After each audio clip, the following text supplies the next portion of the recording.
A severe thunderstorm was located 10 miles northwest of Arcadia, moving southeast at 45 miles per hour. Considerable tree damage. Miles per hour. Wind damage is also likely to mobile homes, roofs, and outbuildings. The following effects are expected. Hail damage to vehicles is expected. Expect considerable tree damage. Wind damage is also likely to mobile homes, roofs, and outbuildings. Thunderstorm will be near Montana, Highway 95 at County G, Camp Decorah, Dodge and Beach Corners.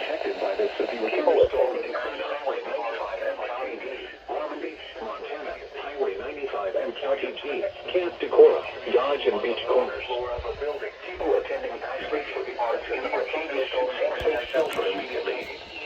For your protection, move to an interior room on the lower floor of the building. Repeating, a severe thunderstorm warning has been issued until 8 p.m. for the following counties. The National Weather Service in La Crosse.